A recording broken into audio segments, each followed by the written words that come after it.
I am an online reseller as well as a self-proclaimed treasure hunter, but my real passion is in finding a great story.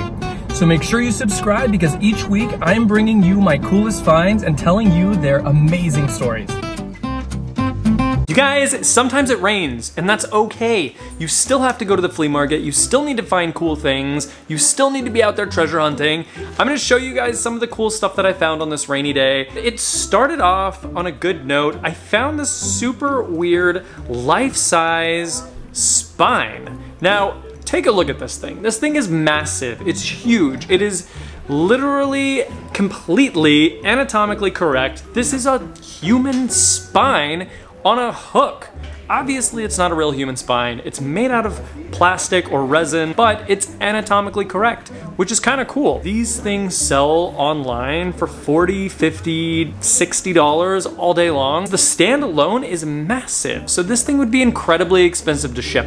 I actually can't make any money on this, so I'm not gonna be able to buy it, but it's really, really cool. The next thing I found, I did actually end up getting. This thing is really cool. This is a hand-carved Santos figurine. Now, these things are made in multiple different places all over the world. You can find these all over South America. You can find them in Central America. You can even find these coming out of Spain. And they're gonna have slight differences depending on where they're from. This one is really cool. It's a really, really good size. It's all hand-painted, and the arms even move. Vintage jackets, vintage shoes, vintage clothing. I want you to look at these shoes. These shoes are super retro. These things have an amazing look. These things have the pump up tongues so you can pump them up. All the other kids have pumped up kicks. All the other kids do have pumped up kicks. What's really crazy about these is these are the Shaq Attack high top shoes. Now, these things actually were originally released in 1992, but they were re-released again in 2012. This particular style here was released in 2014, so they're not even old, but they're still super cool. And he originally wanted $20 on these. I was able to talk him down to 10. I have a really hard time leaving something like this there for $10. Somebody will definitely pay more than what I'm paying for them, and I just love the look of them, so I'm gonna go ahead and grab these. Rotary phones! This one here is actually really cool. This is a Bell Princess telephone, and the reason that I got this is it's in a really cool color. Now, the Bell Rotary Princess phone can usually go for quite a bit of money. It's a great compact size, and they also made them in a non-rotary version with just the buttons on them. Now, if you want to find one of these that's worth a lot, just look for the pink ones. For some reason, people really, really like the pink. They only wanted $15 for it, and it is still a really cool color. The yellow one will go for a lot of money. There's a huge market for old rotary phones right now. You guys, I have to show you my dog. You guys, this is Durian. Durian is a terrier with a mohawk. Look at this, she actually has a mohawk. And I got her a sweater so she can be a shark. This is what we, oh my, you need to relax. Things are gonna be okay. The next thing that I found is so cool, you guys, and I'm so sad that I had to leave this behind, but this is a Dayak baby carrier from Borneo. This would have been from Indonesia. This is completely hand beaded. This would have been the equivalent of like what yoga moms use in the United States to like hold their baby up against them. Basically, it would have been something like this. Tyler, help me with my baby carrier. It has to like go under. Yeah, it's okay, calm down. Then you have to like tie it. Ow!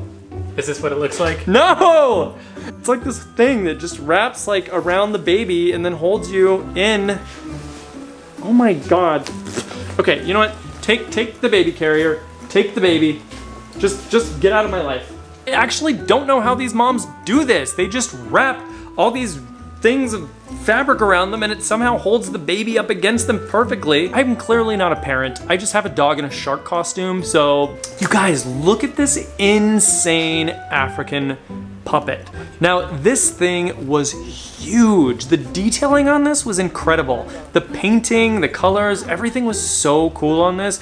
Now, she wanted way too much money for this, so I had to leave it there, but I wanted to show you guys, this thing has a jaw that moves up and down. This would have been an African puppet mask from Mali. Now, Mali's in West Africa, and they would have used this for annual celebrations. Even though I was really disappointed that I didn't get that amazing mask, the next place that I went had something else from Africa that I'm absolutely obsessed with. I love antique African weapons. Now, this guy had tons of different swords from all kinds of different places in Africa. I actually was able to make a package deal on these and get each piece for $30 each. They're just cool. They can have amazing detailing on the handles.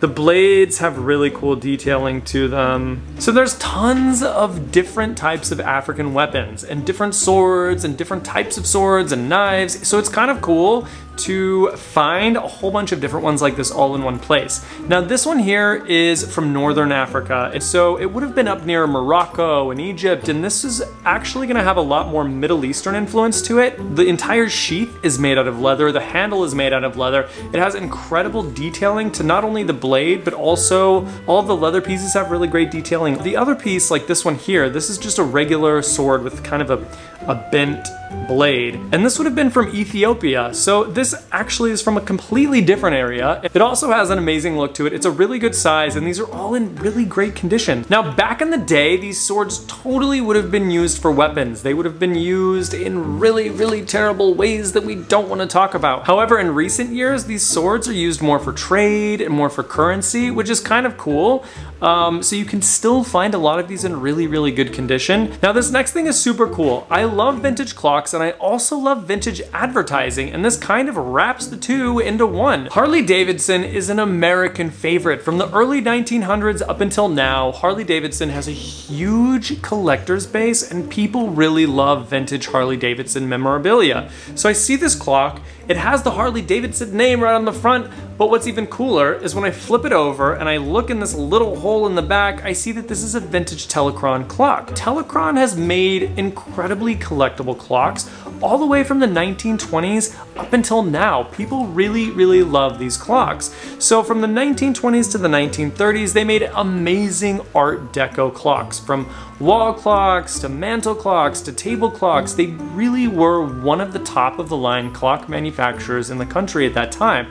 And then as they start moving into the 1950s and the 1960s, you start seeing a lot more advertising and mid-century modern starburst clocks and just different clocks that were also incredibly collectible. Now, what's really cool about this piece is when I turn it over, it actually is dated from the 1930s. So this is an earlier Telechron clock, which is gonna be a little bit more rare.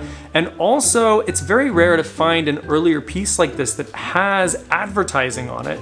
So this is a cool piece, and it still works perfectly. It's incredibly heavy, it's incredibly solid, and the people selling this only want $50 for it. So I am for sure going to be grabbing this piece. So then the rain just starts pouring down. Everybody else goes home, and then I can just like pretty much name my price on whatever else I want. But it's also very cold and very wet and very rainy. So it's just sort of like a give and a take. I ended up finding this entire set of Wedgwood china. Wedgwood has been making china forever. This particular booth had all brand new Wedgwood china still in the original boxes, and he only wanted $50 for all of these. I started looking at some of these patterns, and he had several boxes of this pattern called Royal Lapis, and then he had a bunch of other boxes, but I could sell these for $80 each, individually for one box, and he wants $50 for all of them. So I'm not even gonna question it. I'm gonna go ahead and grab all of these boxes of china because they're all brand new. They're still wrapped. And as I was leaving, I went by one more booth, and they had this briefcase just laying in this puddle on the ground, and this is a Mulberry Briefcase. You guys, if you're not familiar with Mulberry, this is actually a very expensive brand. They make really expensive duffel bags and briefcases and leather goods that are incredibly valuable, and this guy just left this here in this puddle of water, and he was only asking $5 for it. So, of course, I I grabbed this. It was a really good end to the day. I would highly recommend sticking around at flea markets when it's raining because you can get some amazing deals. You guys, I adopted durian from the pound. Durian is basically a fruit in Thailand that smells like rotting flesh. It is illegal on planes. You can't take it into airports. You can't take it into hotels. It smells so bad that it was on like X Factor as one of the challenges to try to eat. But somehow that's still her name. What are the names of some of your pets? What weird names have you guys named some of your animals? Why did you name them that? If you haven't hit that subscribe button yet, make sure that you hit that now. And as always, thank you guys for watching, and I hope you have a wonderful day.